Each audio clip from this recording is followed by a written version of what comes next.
Welcome to NWA 74 Night 1 Review. Now, I know I didn't say anything about this, but I was going to do it, but I'm not going to lie. I almost forgot about it. I admit, normally what I would do, this is what I normally would do. On my computer, which I use all the time, I would always set up a folder with the name of the pay-per-view I'm going to do a review of, with the day and the hour. Just remind myself, because there's always something that's going on, and I had forgotten. This is a rare time that I have forgotten to do an NWA, do a folder for NWA. This is one of the rare times I forgot. So if it wasn't for the fact that I was looking at something else that showed an advertisement for the Kickoff Show, I would have forgot. So I'm not gonna lie about it. I'm not gonna say I was anxious to do this. No, I forgot. But I'll say this. I'm glad I didn't forget.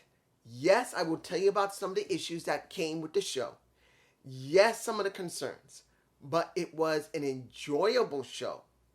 Nonetheless, if you haven't seen it yet, hopefully the images I am going to put in here, because I am going to put images in here. I don't know how many.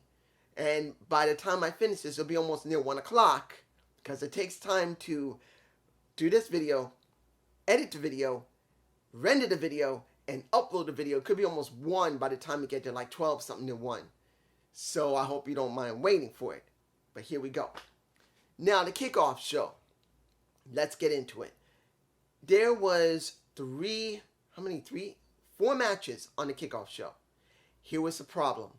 During the first match, which was Marshe Rocket and I forgot what it's been a while since I've seen Clearwater and Marshe Rocket. I admit I have not been able to watch Power or USA for a while, as you know. There's a lot been going on. So I've forgotten to watch Power and USA for several weeks. But it was good to see it. And we got Marshe Rocket, Clearwater, as well as the Country Gentleman. But here's the problem. No audio for a good 8 minutes.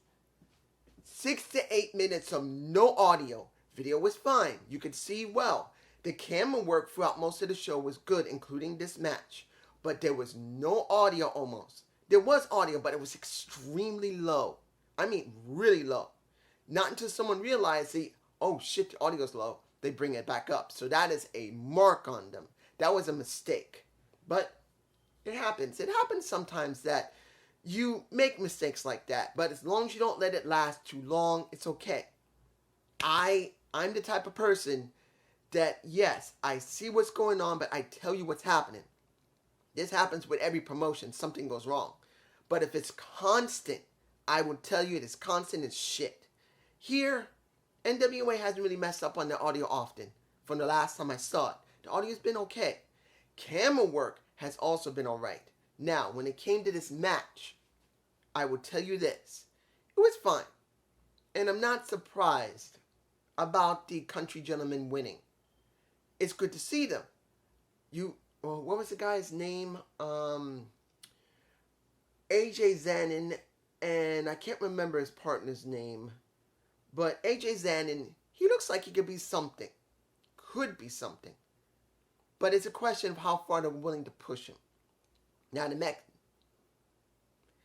you got a guy who has now been seen on Impact Wrestling and NWA going up against a former ROH champion and a Red Tyrus.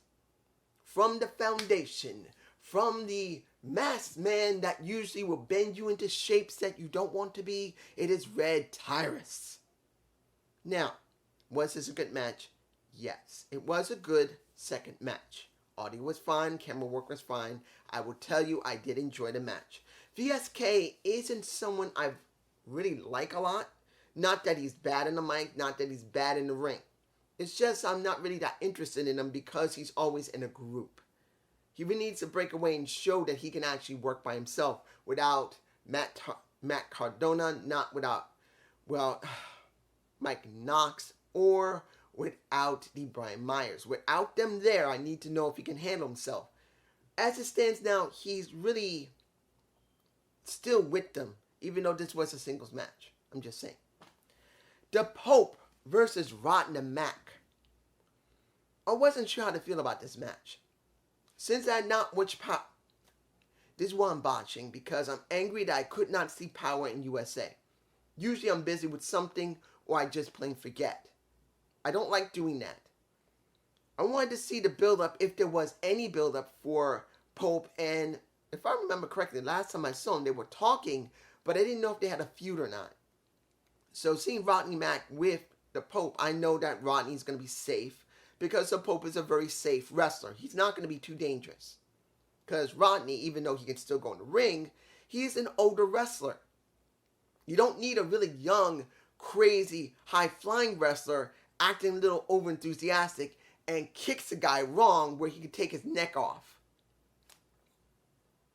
Like that. Take his neck right from the spinal cord. You don't need that. You need a good wrestler who's been around for a while, who knows how to handle himself, and the Pope is the one person who could do that. Always love the Pope. The Pope, D'Angelo De Niro, is always my boy. Now here's where it gets interesting. I didn't know he was working with Aaron Stevens. I thought he was still with My Valentine, setting something up about their marriage or going back to Brazil. Well, I don't know. So it's the first time seeing him now being a manager.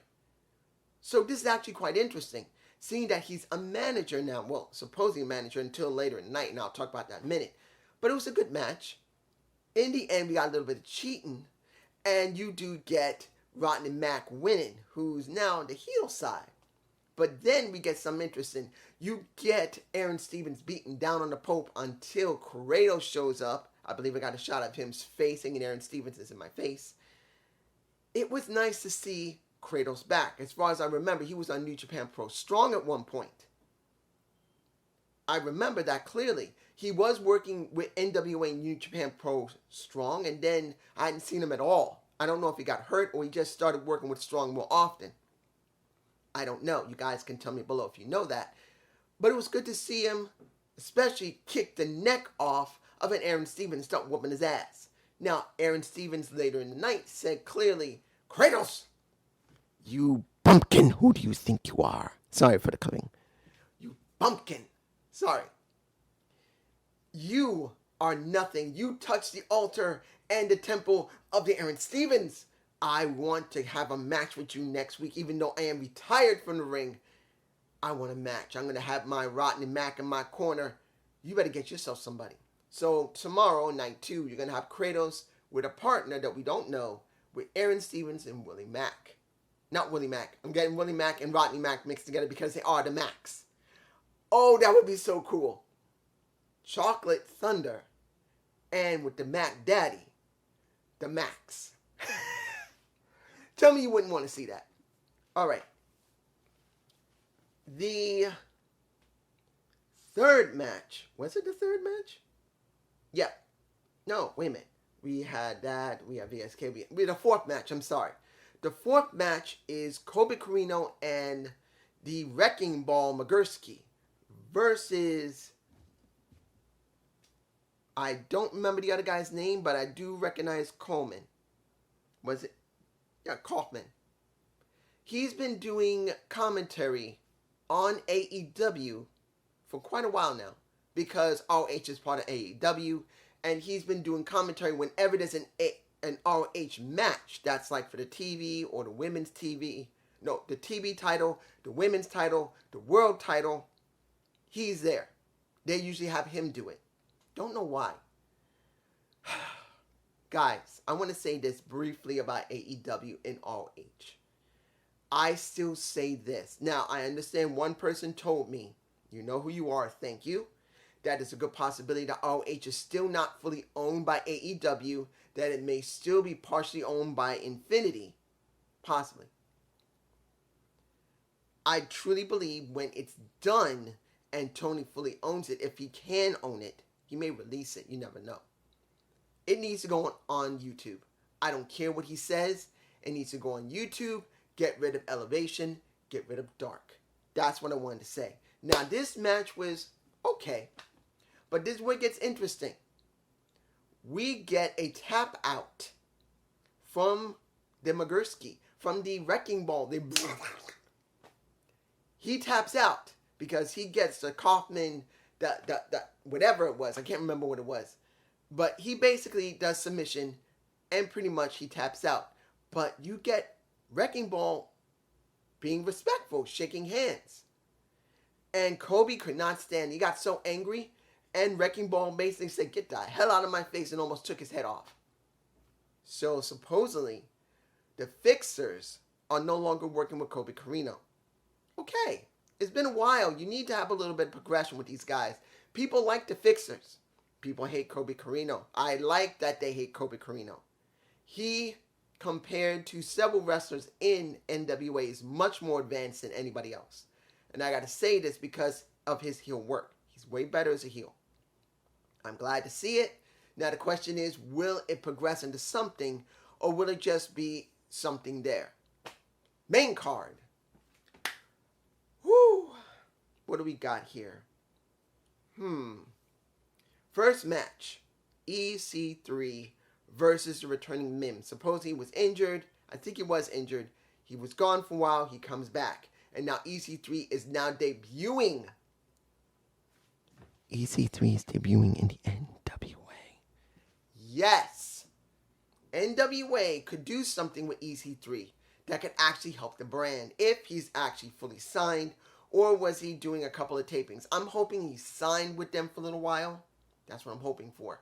That he signed with Billy. I really hope he does sign him, because he did work with him back in TNA time. Now, the match was good, and in the end, Mims gets his ass destroyed.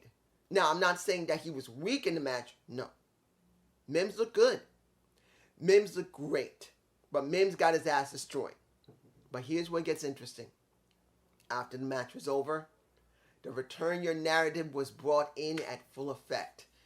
He is the quintessential man that has remade himself in a new image to recover from the total annihilation of the Vince McMahon regime. Let's be honest here. I'm only bringing it up because it goes along with the narrative. The only reason EC3 started this is because of how upset he was when he left WWE. They treated him so badly. So he spoke and said the NWA is full of history, full of pageantry, and full of respect. But you know what? I don't give a damn about that. This is about the future. I've seen people in this company that is the future. I've seen one particular in a... let me give it to you like this.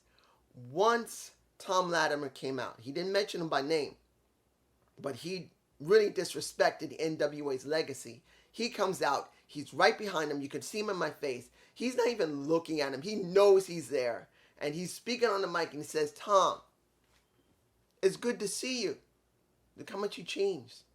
From the last time I saw you, you found a good place. You took care of your problems. Hell, you even got married. You think you're doing great, but you're not. Control your narrative. I can bring out the best in you. But before I can do that, I'm going to have to bring out the demons in you. I know every demon because I was there when they happened. So now, after I turn this place upside down, that's what I'm saying. I'm going to bring out every demon you've ever had. Control your narrative." He doesn't say it like that, but that's what it comes down to. He says simply, kind of like he's going to try and do a Moose. Let's be honest. If you remember how Moose was, Moose didn't do the Hitman thing like Low-Key did until he did the Control Your Narrative with EC3 before he left Impact Wrestling. So maybe he might be doing this with Tom. Tom has been stagnant for more than a year and a half. He's never really gotten anywhere. Yes, he had the story with Nick Aldis, and it was a good story, but I've always felt like he could be in the main event. But there was something he needs, like a push. Maybe this is going to do it. Not saying it will, but that's just me. Now, the Beelzebub, what is it? The Beelzebub Bottom, or I can't remember, the Beelzebub match. A basically anything goes match with the Ill Begotten and the Ministry, what is it? Fatal fulfillment or fulfilling? No, what is it called? Faithful. There you go. I'm sorry. The Ministry's Faithful. It's been a while. I told you guys I haven't had a chance to watch the product in a while, so I haven't seen them. Sorry, that's my mistake. Now, the Impaler was not there. She's later in the show, so Maxine is not there. Or Max actually. So everybody else was there. Sal is still there. The imp is still there, and Judas is there. Now, it was a good match, but there was one incredibly terrifying moment. In the Ill Begotten, we got Alex, what is the guy's name?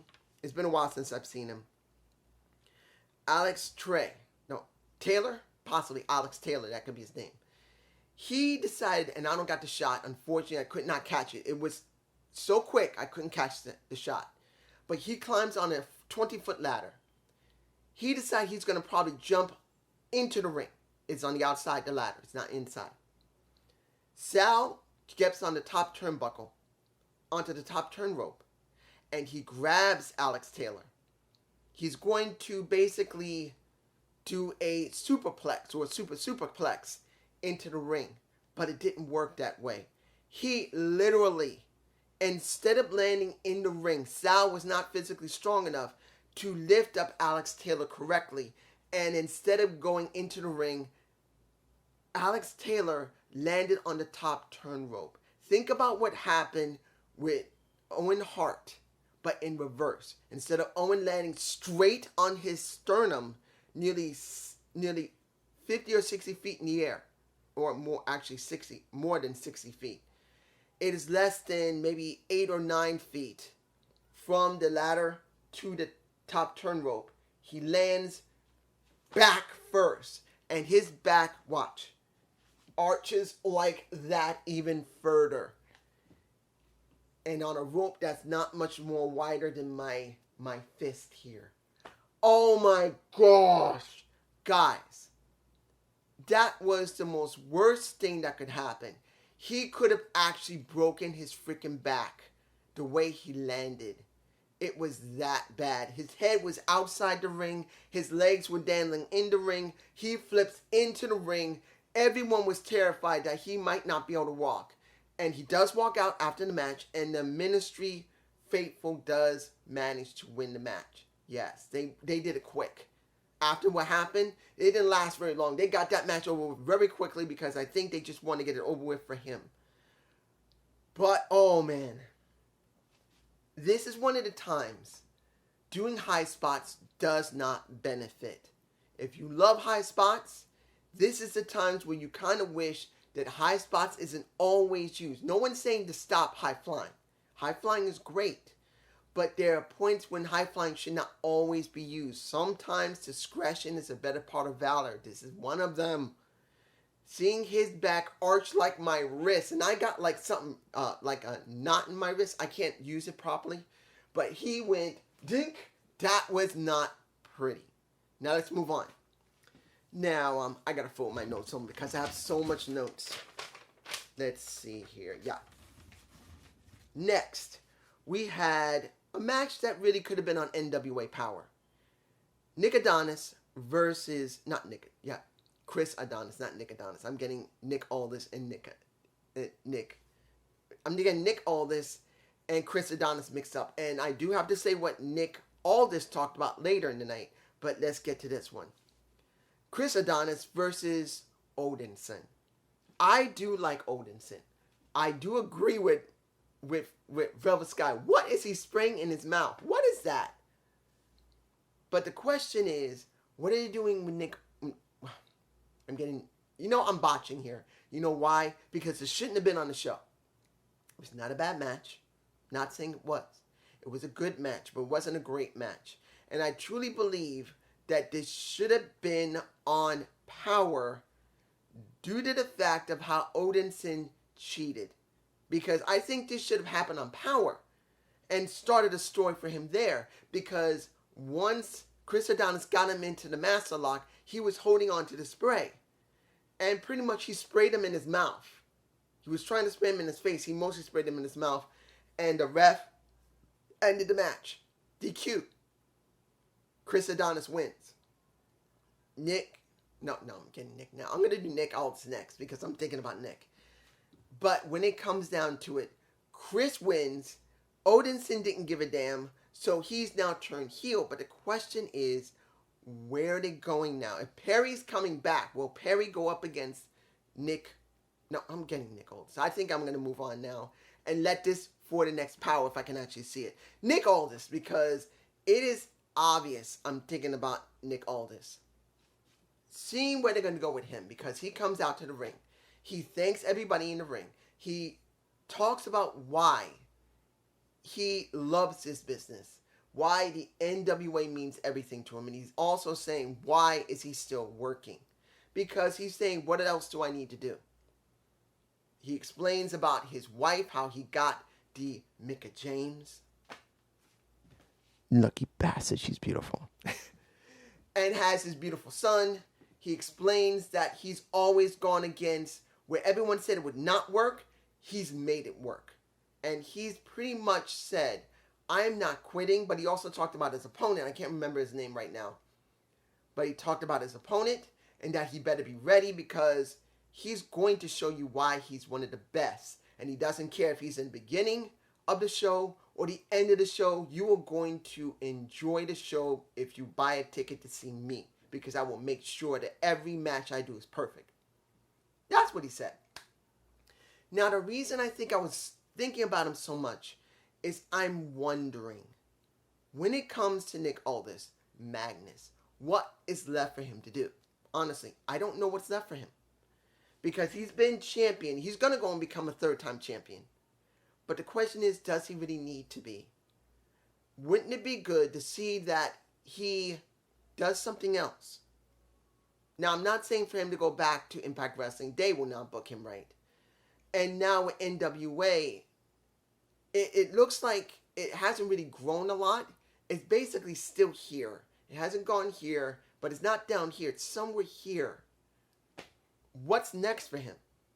Wouldn't it be good to go to MLW? And I'm not even saying MLW is great. Yes, I've heard one of my subscribers. You know who you are, man. You know who you are. You know who you are. And you keep telling me about MLW, and either I don't have the time to look at it, which I don't, because if I haven't seen NWA, how am I going to be able to watch MLW? I haven't had the time, or I've been busy with something else. But maybe he needs to take a break away from NWA and go to MLW. I'm not saying go back to Impact. I know many people would love him to go to Impact. I know. But knowing how Impact has been booking lately and knowing clearly they're not hiring people, they're basically bringing in a lot of people for tapings. And whoever they do hire, they don't keep them long. Remember, Impact Wrestling is only keeping people for maybe 6 months, maybe a year.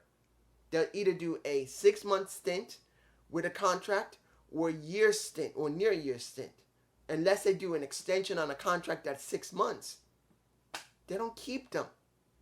So I don't think he'll be happy there. But I don't think going to WWE would be good either with all the transition that's going there. So that's what I'm thinking. Now, the Junior Heavyweight Championship. We got... This is where I'm not trying to be favored, but I gotta be honest. Kerry Morton is not that great. Not that I hate him, but I just don't see him that great.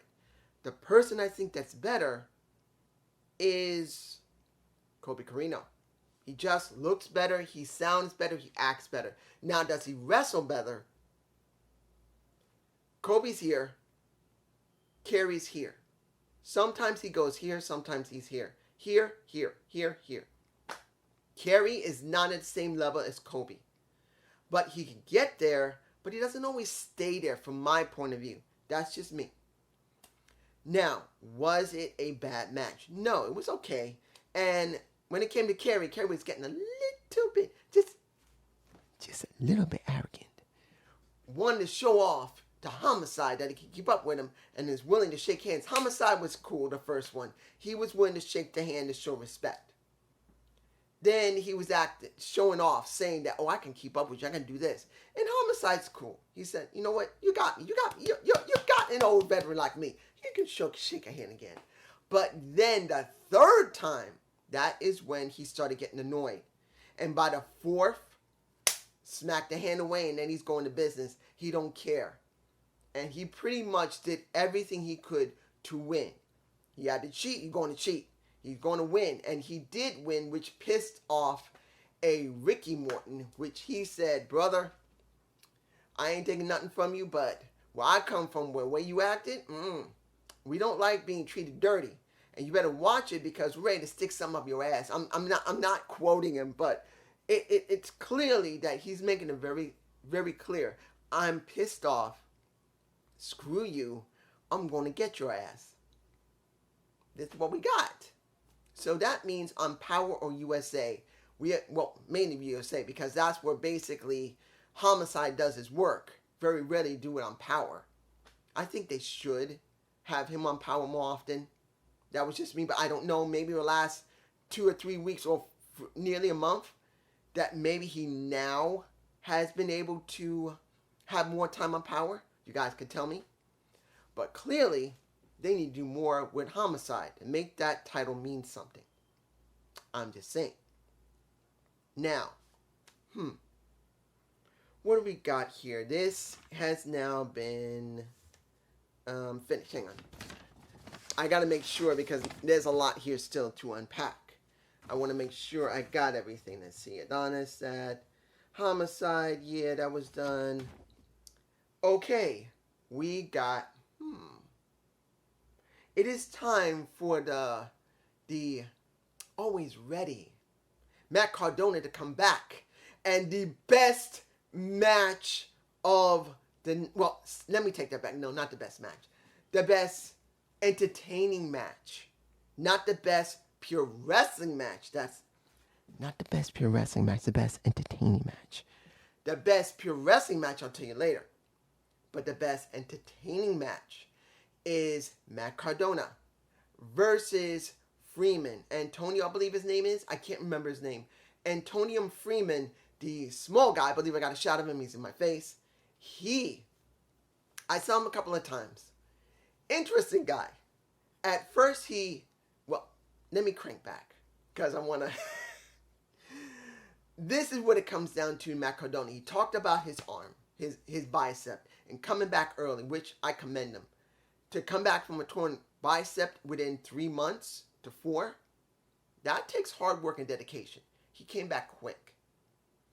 And he said, I am not going after Nick Aldis because I know he'll hurt me. I'm not going after Trevor Murdoch. I am not going after Tyrus. I'm not going after anyone. I'm going to go after someone I know is going to give me a fair shot. And he calls out Freeman, who comes out, is ready to go. He don't give a damn how big you are. And pretty much, Matt underestimated him. And he started getting his butt kicked a little bit. And he got very, very, very embarrassed and very angry. And as the angrier he got, the more sloppy he got. And then Freeman actually won the damn match. And you could see how excited Freeman was to win. That was 1. And Velvet Sky, who was happy enough to sound like she was ready to orgasm. 2. She sounded like she wanted to orgasm. She was so freaking excited to go with story, of course. But it's great to see when they use a midget wrestler correctly. And I said midget wrestler, not a little person. They're called midget wrestlers. Been called that for over 50 years. There's no shame in it. There's no disrespect. If anybody gets disrespected by me calling a wrestler who's maybe 5 foot tall or below a midget, what is your damn problem? Grow some thick skin. This is what they're called. Midget wrestling is called midget wrestling. But I want to see more of this. I want to see how far they're going to go maybe tomorrow in night 2. They're going to do, I'm sure Matt Cardona is not going to be happy about that. And then he'll maybe bring something up in the show tomorrow. And maybe that will filter over to Power and USA. Counting if he's going to be on there, which I believe he will. Let's move on. Now, what's the next one? The Burke Invitational. This is why I got a little confused. What did I actually see? Did I see a gauntlet match? Or did I see a gauntlet match or battle royal? I don't know which one I saw.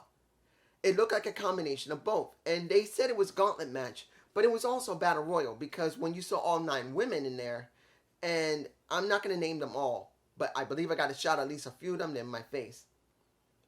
You see that it's doing a traditional match, and this is where it gets interesting. Baby Doll, supposedly a very well-known wrestler. I believe she was a wrestler or a manager. I'm not sure because I didn't see NWA back then, even though she's a bit older than me. I think she's about 9 years older than I am. She's 60 right now. She had been wrestling since I was, 13? Well, she wrestled when I was 13. Started wrestling. And it looks like she also had a relative, I think her mother was also wrestling. Possibly her mother was wrestling, because they said because her, what is her daughter's name? Samantha. I believe her name is Samantha Starr. Her daughter is a true third generation wrestler. One of the first well-known third generation wrestlers is Natalya Neidhart. Well, on a large scale. But if she's saying for women, now that is unique. Every pro wrestler that is a second to a third generation, because we had The Rock, we had Natty, we had Cody, who's a second generation, we had Teddy, who's also a second generation, Teddy DiBiase. We had the Ganyas, who also was a second generation. Also the Von Erichs, who are also second generation. They got second and nearly third generation now. They've always been usually men. Usually, even if it's a woman who's a third or second generation, usually it's their father or their grandfather who started it. Now, if Baby Doll comes from a woman, this might be the first time, if I'm wrong, fine, you can tell me, but this might be the first time a third generation woman's wrestler who came from a grandmother, a mother, and now herself. Even if her mother was just, because I did look up on the website, at her mother looked like she was still wrestling. She was wrestling. She's not wrestling now, I don't think. But I don't know about her grandmother. I'm hoping that it was a grandmother. It could be a grandfather. But, her grandfather. I'm hoping it's a grandmother, because that would be so cool. To know, just like Mae Young and like the Fabulous Moolah, not saying they're both good people. I know what they did. If anybody says below that the Fabulous Moolah was someone who's hooking out most of the women wrestlers, I know. I know that she was not a good woman. Neither was Mae. Mae used to trick out women, just like Moolah did. So I'm not saying that they're good people outside the ring. I'm just talking about the legacy in the ring. But if there was another woman, which there had to be, those two couldn't be the only women in existence that started back in the 50s and 60s.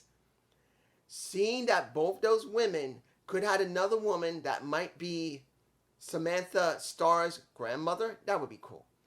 Now, match was fine. I didn't really have a problem with it. I did see, I'll mention a couple of women. Tootie Lynn was in the match. Fine. She's there because it is St. Louis. And most of the time she is working in St. Louis at the, I don't remember the name of her promotion, but she usually works there. We did have Maxine Paler, who did win the match. So she won that match. So now Camille will be facing her tomorrow. We did also see Terrence Terrell, who got nailed pretty good. And who was the first one that got taken out first? I cannot remember. Missy Kate. She was the first one out. But I'm surprised Natalia Makova didn't make it. That's my woman, man. I want to tell you guys something. And it's a gorgeous woman. And it's not because she got a great rack and a great ass. I did see her her interview with, I believe it was Chris Van Vliet who did interview her. I believe she did get interviewed by Chris Van Vliet at one time. I found her to be extremely sweet. The only other person that's just as sweet as her, that if she was single and she would have me, that would be Taya Valkyrie. Because as far as I know, she's a tough woman, Natalya, but she's also extremely sweet. So that's one of the two women. Either it's Taya, who's mainly here, and Natalya Markova, who is here, but it kind of switches back and forth because I would be with either one, and they're both sweet women. Yes, let's be honest, men and women alike.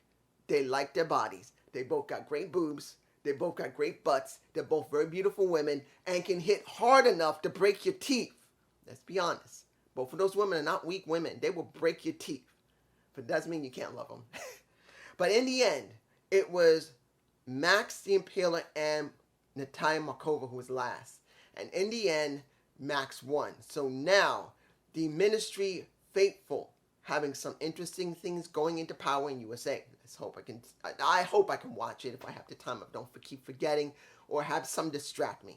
Let's move on. Now, let's talk about Tyrus and talk about the Trevor Murdoch and Tyrus having their match tomorrow. Tyrus doesn't sound like he's dropping his title. I do believe he is, but I'm not sure if he's going to drop it. So if he loses to a Trevor Murdoch, who's supposed to be his cuz, he will probably still be the TV champion. I think that. Now, he did say in his moment to talk, because Billy Corgan, as well as both of them were in the ring and they're in my face. He pretty much said, Billy, thank you, everybody. You're the ones who made this possible. Even though I bought this place 5 years ago, and they said this is basically a sinkhole. I made this thing into something, and all of you are making it special, which kind of was not that special. I'm going to tell you this. It wasn't as special as you think, because these people were not even out of their seats most of the time. They were just sitting. That was the one thing I didn't like about the crowd. It wasn't that they were small. It was that they did not get out of their seats and didn't get much off their hands, because many of the matches there were pretty damn good to great. So I was not happy about the crowd. I don't know what it's about the St. Louis crowd there in the Chase. They do not have enthusiasm. I'm sorry. The enthusiasm was not that great. Now, unless the mics were not picking it up correctly, which is possible. That was a ballroom. You guys tell me below if anyone knows. I felt that it could have been a little louder. But seeing that Tyrus made it very clear that I'm going to take that title, I can't wait to get in the ring with you, because I chose not to cash in my title. I went past 7 to 10, and now I'm doing it now, and I'm going to show everyone how important it is, because I'm important. And Trevor made it very clear. He don't give a damn. That is his cuz. I'm going to whoop your ass.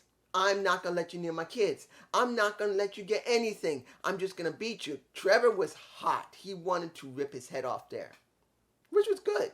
It's good to see that Trevor's staying in character. That if that even was his cousin, which I found out that's not really his cousin, if he was and supposedly playing a cousin, he could have been a little more compassionate, showing feeling and emotion like he did about 1.5 years to near 2 years ago with him. But seeing this makes it interesting, because he don't give a damn. He just wants to rip your head off and keep that damn title. So Billy wanted both these guys to simply just do a photo op in the ring like this. Neither one of them wanted to do it. Trevor was ready to just start fighting. He takes off his shirt with his big fat belly, and he makes it very clear that he's ready to fight. And pretty much Tyrus, the commentary team made it very clear that Tyrus has actually lost weight. Now, I can't tell if he's lost weight, not until he gets his tights on. Tyrus still looks like Tyrus. Tyrus still looks heavy set. I could be wrong. Maybe he did actually lose weight while I haven't been watching for the last couple of weeks, because we know this is taped, so you never know. He might have actually gotten in good shape. I don't know yet. But next to the 10 pounds of weight from his chains, Tyrus decided, I'm not going to go through all that. I'm walking out of the ring, which he did, with his chains around his neck, which he did say during that talk that he was going to give to Trevor once he won the damn title. The 10 pounds of gold, he's exchanging it to his cuz. I'll say that many people probably won't like this because it feels a little long-winded, but I didn't mind it because, one, Trevor did not hit Tyrus. Tyrus did not hit Trevor, and Tyrus tried to emphasize that they are relatives, even though he did say it like once, cuz. So I think that's a good thing to see. That's just me, guys. Tell me below. Now, Scion versus Jax Dean for the national title. Now, the last time I saw Jax Dean, he's doing everything he can not to lose that damn title with his version of Smart Mark Sterling in the NWA. Scion walking with his dad, wearing a silver cape. Fits. But here's the thing. Seeing that Austin Idol, I think the reason I'm botching here before I get into explaining it, you know what I want? Austin Idol with Scion by themselves. No Austin Mania, Sports Mania, no Church's money, just Idol with his kid. That's what I feel like is needed. Now, was the match good? Wasn't bad. Basically, Scion got his ass kicked just before he even started the match. He's letting his dad unbutton him, which he's having a problem. And then Jax Dean kicks his ass before the match starts. Does this mean it was a bad match? No, it was not bad. Scion did a good job. And I'm very glad to see Scion is doing something with his father, if it is really his father. The question's going to be, where's the story going to go with Tyrus, his crew, and when it comes to Scion with his dad? Because there's no way these two are going to stay together. There's going to be some type of problem sooner or later. I'm wondering when. Iron won. He hugged his father. He held his title. I believe I got a shot of that. That's in my face. I'm just saying it's cool. Question is, how long will it be before there's going to be conflict inside of Idol Sports Mania and Church's money? Let's move on. Tables match. The best... The second best entertaining match for me personally. Doesn't mean it wasn't anyone else going to say it's the best match. But this is a good match between Mike Knox and Bully Ray. The crowd was loud for Bully. This is one of the only times the crowd was going crazy for Bully and was being loud. Unfortunately, I didn't see the story behind Mike Knox building into this tables match. I don't know if Bully Ray came onto Power saying, I want a match. I don't know from the last time I saw Bully getting his ass whooped by Knox that it was done from there and there was nothing else until now. I don't know. But I believe there probably was some segments in between Power and USA that covered this. So you can tell me below if you saw it or not. It was a good match. And you can hear Bully Ray when he said 3, 2, 1, and he had everyone say get the tables. And once he grabs the table, say, where the hell is Devon? That was stupid, but people liked it. If you didn't like it, I understand. It was corny, yes, but it works because Bully Ray knows how to motivate the fans. He was the loudest pop of the entire show. Yes, when it came to Matt Cardona and Freeman, that was the second loudest. When you see the end of the show, that was the third loudest. Yes, but here was the loudest, and the end. We did get Bully Ray winning, and he did something I didn't think he would do. You know what he did? After he drove Mike Knox to a table, he grabbed that broken table, broke some pieces off, and said, who wants a piece? He's literally offering someone a piece of that table so they can take it home, and he decides to give it to a little girl. I believe I got that shot. If I don't, I'm sorry. If it's there, it's in my face right now. It was nice to see the little girl, but even the commentary team and I thought, is that little girl going to bump him in the head by accident or on purpose? Because it looked like she had it over his head at first. And I think the shot I do have, I think I got it, was holding her now. But before, I tried to grab it when she had it over her head, showing it to everybody. I think she could have bumped him on the head with that sucker. Let's move on. Now, where are we? Here we go. The men's title match. Now, supposedly, the Commonwealth Connection had to relinquish the titles due to the fact that David Hart Smith is sick. That could mean he has COVID-19 or something else. I think it's COVID. So he was not able to participate. So they had to relinquish the titles. That means they were going to drop it anyway. So pretty much they had to relinquish it. So we got La Rebellion and Hawks Arieri. I believe I'm pronouncing it wrong, but I always forget how to pronounce it. Here's the thing. We got Doug Williams coming down. He offered his title in the ring. I'm surprised. I thought he was going to have both titles, but he only had one, his own title. So that means David Hart Smith already gave up his. So he gave his to the ref. He shook the hands of Luke Hawk. And looked like Luke Hawk and the Commonwealth Connection were probably going to do it. So that means La Rebellion were the ones who were going to be replacements. Maybe. It's a possibility that Hawks were going to do it. But maybe it might have been La Rebellion again. Match was fine. And we did get Bestia 666 Dad there again. Which was fine. And pretty much they lost due to Bestia's dad interfering a little bit. Am I happy to see La Rebellion get the damn titles again? No, I think the Hawks by this moment, they were ready for them. I think they were ready to get those titles. I don't know why they didn't pull the trigger. I don't know why Billy didn't pull the trigger on them. I think they're ready for them. I think PJ Hawk has developed enough that he's ready for it. Even though I haven't seen it almost for 3 weeks, possibly 3 weeks to near a month. From what I can see of PJ, he's been doing very well developing. Is he great in the mic? No, but he's still great in the ring. I'm just saying. Finally, the last match of the night for the Burke. The match that pisses my ass off to no end. But it was the second best. It was the best match of the night. Pure wrestling. For me personally. I know everybody else is going to be different. But this is the best pure match. The most entertaining was Matt Cardona and Freeman. I think Antonio, that's what his name, Antonio Freeman. This was the best pure match. Camille versus Taya Valkyrie. I am angry. I am angry they had to turn Taya heel. I did not want to see Taya turn heel, guys. I did not want it. Actually, I thought, and this is me, when they started the match, when you see Taya facing a Camille, you could tell these two know how to deal with each other. They're in my face. And seeing throughout that match, it was well done. I believe I have another shot where Taya's being stretched. That one's in my face. That's if I got it. Pretty much, this was a textbook great match. Rivals anytime of Impact Wrestling, MLW, easily MLW because they've never had a damn title until recently. I'm angry about MLW. They went away before, they came back, and neither time did they have a women's title until now. 2015 until now, they had no women's title.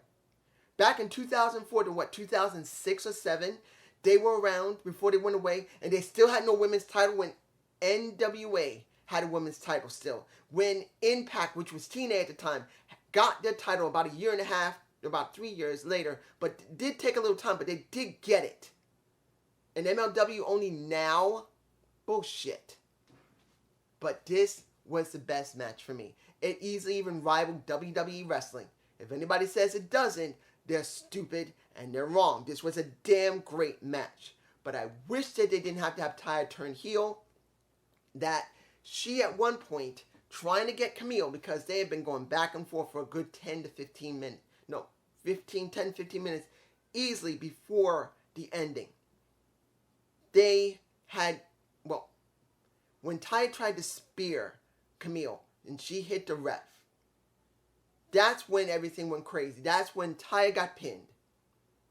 And then eventually Camille got pinned. Both of them pinned each other long enough that they could have won.